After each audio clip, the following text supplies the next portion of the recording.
Welcome back to The Explainer. I'm absolutely thrilled you're tuning in today because we are tackling what is, frankly, one of the most critical and fascinating topics of our time. We're talking about Africa's booming youth population. Now, a lot of people tend to frame this demographic explosion as this looming, isolated crisis. But today, we're diving into the data to see exactly how this can be transformed into an absolute economic powerhouse.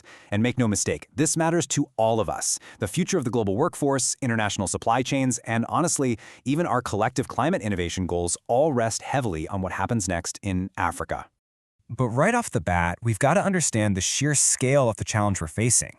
71.7%. According to the International Labor Organization, practically 3 out of every 4 young adult workers in sub-Saharan Africa are currently trapped in forms of work that are deemed insecure. We're talking about the informal sector, bare subsistence farming, and day labor jobs that completely lack basic wage protections. And what's really wild is that this number has barely budged. It's only decreased by 0.6 percentage points over the last 20 years. And the clock is literally ticking on this. The African Development Bank recently issued a remarkably stark warning. They project that 263 million young people will lack an economic stake in the system by 2025. Just pause and think about the gravity of that for a second. 263 million. Without urgent, scalable solutions, this massive demographic dividend risks becoming a profound disaster, one that could fuel desperate migration and regional instability. So we simply have to act. Okay, let's just jump right in. Here's our roadmap for today's explainer. We'll start with the youth employment crisis and the skills mismatch. Then, we'll shift gears into the actionable solutions, the digital boom, reimagining agriculture, the green energy revolution, and finally, a clear roadmap for job creation. Section 1. The Youth Employment Crisis and Understanding the Actual Data Behind It. So, when you peek under the hood of these labor markets, the data exposes a deeply uneven playing field. Take the NEET category. That's young people who are not in employment, education, or training. There is a severe 10 percentage point gender gap in sub-Saharan Africa right now. 27% of young women fall into this category compared to just 16.9% of young men. This is absolutely crucial to understand because it tells us that young women are facing massive, compounding structural barriers to entering the workforce that young men just aren't. We literally can't fix unemployment without hitting this gap head on. And that builds into a broader, kind of surprising economic picture. Despite some very slow declines over the decades, agriculture remains the absolute dominant employer. It still accounts for nearly 60% of all youth employment. Now, this is a huge indicator. It tells us that the famous structural transformation, which is basically that economic leap a developing nation makes from relying on traditional farming to modern manufacturing or services, well, it just isn't happening fast enough to absorb all of these young workers yet. Which brings us to a really tough question. We've got millions of highly capable young people entering the workforce every single year, but a massive deficit of quality jobs waiting for them. Paradoxically, the unemployment rate for youth with tertiary, university-level education in some regions is actually alarmingly high.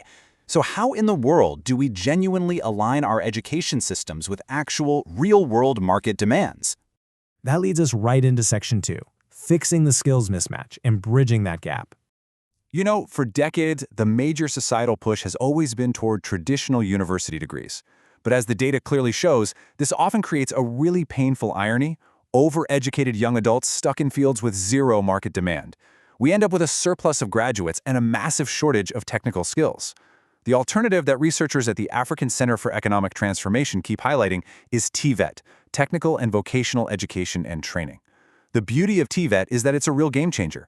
The curriculums can be designed to align directly with real-time labor market needs. Because let's be honest, just putting kids in traditional schools isn't enough if the curriculum has nothing to do with the jobs actually available today. Moving right along to Section 3, the digital and freelance boom. This is where the borderless economy is totally flipping the script. The digital revolution means young Africans are no longer just passive consumers of content, they are fierce competitors on the global stage. Platforms like Upwork and Fiverr are offering unprecedented access to global markets.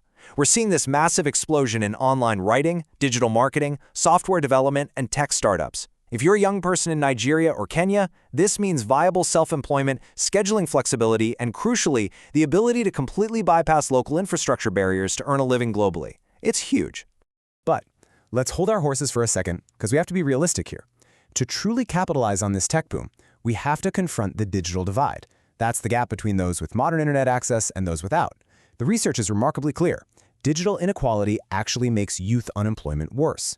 If we don't aggressively build out digital infrastructure and provide widespread digital literacy training to rural and low-income youth, they are going to be entirely left out of this massive economic dividend. Now, let's pivot to a sector that's been historically dominant but desperately needs a facelift. Section 4. Reimagining Africa's agricultural sector. We have got to completely shatter the old myths about farming if we want to engage the next generation. When most young people hear the word agriculture, they immediately picture a life of grueling, low-paid subsistence farming, right? Just barely scraping by. We have to totally rebrand this sector. The narrative needs to shift from bare survival farming to profitable, tech-driven agribusiness, because frankly, that is where explosive economic growth is actually hiding. Think about it like a giant, complex ecosystem. The lucrative new jobs aren't just in planting seeds in the dirt. They're in high-value-added post-harvest processing. They're in engineering innovative cold chain storage solutions so food doesn't spoil. They're in the incredibly complex logistics of global distribution and market analysis. When we apply a youth-focused lens to the entire agricultural chain, we uncover an absolute goldmine of entrepreneurial opportunities that don't just create jobs, they actually improve food security across the whole continent. And that perfectly sets up our next major pillar, Section 5, driving the green energy revolution. This is quite possibly the single biggest opportunity for job creation in our lifetime. Get ready for a crazy stat: 13%. Globally, only 13% of the workforce currently has the skills needed for the green transition. The International Energy Agency is predicting over 30 million new jobs in clean energy and low-emissions tech by 2030. Think about that. It's not just a local shortage, it's a frantic global scramble for talent. That skills gap exposes a massive, immediate opportunity to upskill African youth so they can step directly into these highly paid, high-demand roles. So what do these green jobs actually look like in the real world? Well, the sustainable cooling market alone is projected to hit $600 billion annually in developing economies by 2050. That is a massive chunk of change, and it creates a desperate need right now for energy auditors to maximize efficiency, solar technicians to build the grids, and cold chain developers to protect supply lines. These aren't theoretical feel-good jobs. These are highly specific careers that require targeted technical training today. And to see how this translates into real-world innovation, I absolutely love this case study from the research called Cool Cycle. It's a youth-led venture that literally takes end-of-life diesel generator casings, repurposes them, and uses solar energy to provide cooling as a service to local farmers. It's brilliant. It prevents post-harvest crop loss while slashing carbon emissions. It just proves that young African entrepreneurs aren't sitting around waiting for jobs to be handed to them. They are actively innovating, solving local problems, and building the green economy from the ground up. Which brings us to our final stop, Section 6, a roadmap for job creation. How do we actually scale all these brilliant solutions? So pulling this whole shebang together from all our sources, ending the youth unemployment crisis requires a super cohesive, multi-sector approach. The African Development Bank has laid out an ambitious strategy aiming to create 25 million jobs by 2025. To hit that target, governments and the private sector need to unite behind 4 key pillars. 1. Invest heavily in demand-driven technical and vocational education. 2. Radically expand digital infrastructure to close that digital divide. 3. Aggressively fund youth-led green entrepreneurship. And 4. Modernize agribusiness. It is entirely about creating that enabling environment where the youth can just take off and thrive. And that leaves us with one massive defining question. Will Africa's youth bulge become a demographic disaster or its greatest economic dividend? The data shows us unequivocally that the solutions are right there in the tech boom, in modern agribusiness, and in the green energy transition. The youth are clearly ready. They are innovating as we speak. The only remaining question is, will the structural investments follow? Thank you so much for hanging out with me for this explainer. Keep learning, stay curious, and I'll catch you next time.